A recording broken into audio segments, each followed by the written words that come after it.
नमस्कार, आपके साथ मैं हूं दीपिका शर्मा और आप देख रहे हैं क्राइम तक। माफिया क्वीन के इस एपिसोड में आपका स्वागत है।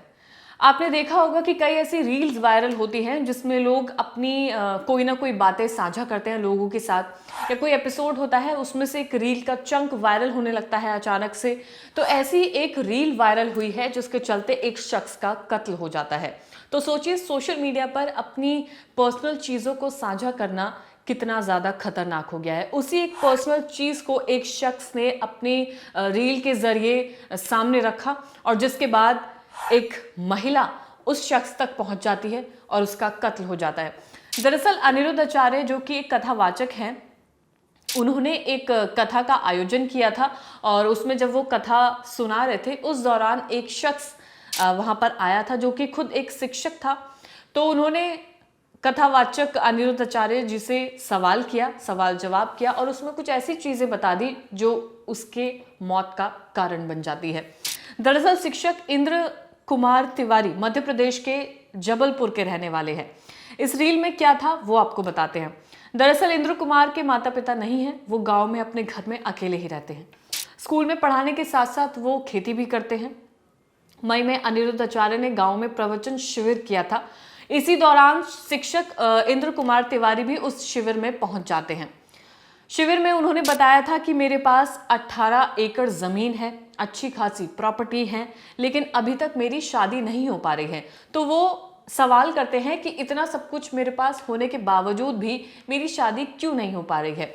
अब ये जो वीडियो थी, इसका ये चंक लगातार सोशल मीडिया पर वायरल होने लगता है। अब इसका असर क्या पड़ा है वो आपको बताते हैं। दरअसल यूपी के कुशीनगर के मध्य प्रदेश के टीचर की हत्या हो गई।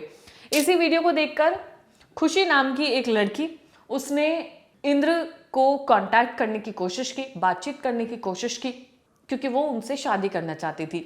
ये देख कर कि इंद्र कुमार के पास इतनी प्रॉपर्टीज है, वो घर में अकेला रहता है, घर भी इतना बड़ा है, तो क्यों ना शादी कर ली जाए और अपनी लाइफ को सेटल कर लिया जाए।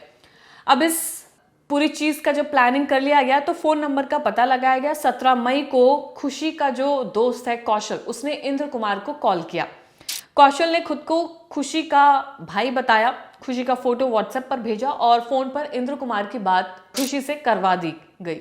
खुशी ने बताया कि वो फेसबुक पर भी है, फेसबुक पर दोनों लोग कनेक्ट होते हैं और उसके बाद से दोनों की बातचीत लगातार होने लगती है।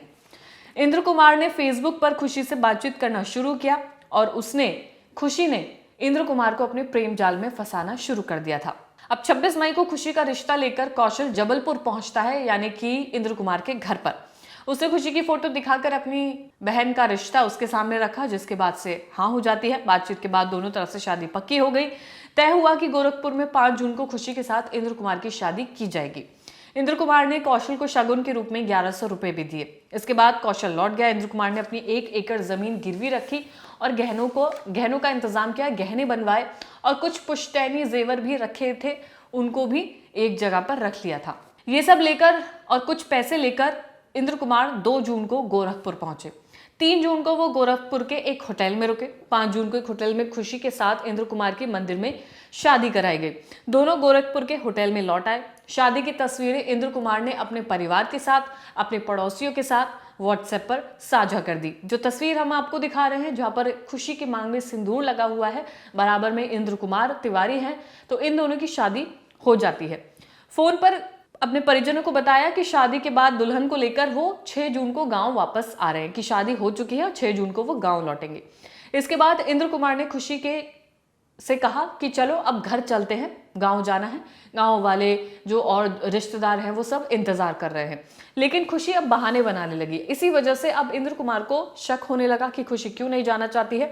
लेकिन इंद्र कुमार को बहला फुसला कर, बातों में लगाकर खुशी ने उससे ये कहा कि वो उसे अपने गांव लेकर जाना चाहती है। खुशी और कौशल, जो उसका भाई बताया जाता है, वो दोनों लोग गांव लेकर जाते हैं। 5 जून की शाम को ही कौशल और खुशी इंद्र कुमार को लेकर खुशीनगर स्थित गांव पहुंचते हैं।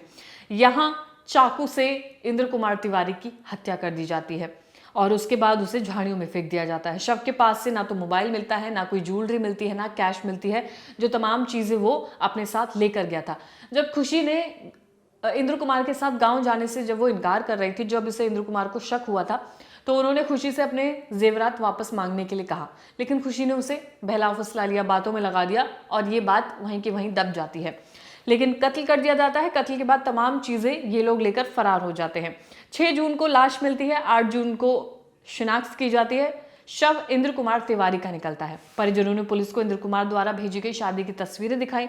पुलिस ने टीचर के मोबाइल पर कॉल किया तो नंबर ऑन था। इसके बाद खुशी ने मोबाइल बंद कर दिया। इसके बाद वो दोनों लोग फरार हो जाते हैं। 27 जून को ये पता चलता है कि खुशी को पुलिस ने गिरफ्तार कर लिया है, लेकिन खुशी दरअसल खुशी नहीं थी, उसका नाम शाहिदा था। उसने अपनी पहचान को बदला, पहचान बदलकर खुद को खुशी तिवारी बताया और फिर इंद्र कुमार तिवारी को अपने प्यार के जाल में फंसाया और उससे शादी करी। पूछताछ पे दोनों ने इंद्र कुमार को धोखा देकर शादी करने और उसकी हत्या करने की बात कबूल कर ली है। यानी कि जब वो रील वायरल होती है जिसमें वो बताते हैं कि उनके पास 18 एकड़ की जमीन है, ये देखकर इन दोनों के मन में लालच आता है। अब खुशी जो असल में जिसका नाम शाहिदा था, वो जो कौशल है जिसका नाम भी बदल कर रखा गया था, वो दरअसल खुशी का बॉयफ्रेंड था। इन दोनों ने मिलकर ये प्लान बनाया था कि इस शख्स को लूटेंगे, उसकी ज़मीन को हथियाने की कोशिश करेंगे, गहने ले लेंगे, कैश ले लेंगे, तमाम चीज़ें ले लेंगे और उसके बाद फरार हो जाएंगे। वो उन्होंने अपनी वारदात को अंजाम दिया भी, गहने भी लूट लिए, कैश भी ले लिया, लेकिन पुलिस उन्हें पकड़ लेती है, जिसके बाद वो अपना जुर्म कबूल कर लेते हैं। तो आज की तारीख में किस तरीके से लोगों का यूँ कहें कि बेवकूफ़ बनाया जा रहा है, इस तरीके से कि प्रॉपर्टी का कहीं पर देखकर कि लालच मन में लोगों के आ रहा है, कैश देखकर लोगों के मन में लालच आ रहा है, ज्वेलरी देखकर तमाम चीज़ें देखी जा रही हैं और लोगों का कत्ल करना इतना आसान बना दिया गया है कि इस महिला ने अपने बॉयफ्रेंड के साथ मिलकर उस शख्स को मार डाला जिससे उसने शादी की थी। तो तमाम ऐसी कहानियाँ, ऐसी चीज़ें हम आपको माफिया क्वीन के इस एपिसोड में आप बताते हैं। अगर आप कोई ऐसा नाम जानते हैं, कोई ऐसी खबर आप जानते हैं तो कमेंट सेक्शन में ज़रूर बताइएगा ताकि उसे अगली कहानी में बताया जा सके। ये जो पूरा केस है, इसमें आरोपियों को गिरफ्तार कर लिया गया है, उनसे पूछताछ भी कर ली गई है और उस केस को आगे कैरी फॉरवर्ड किया जा रहा है।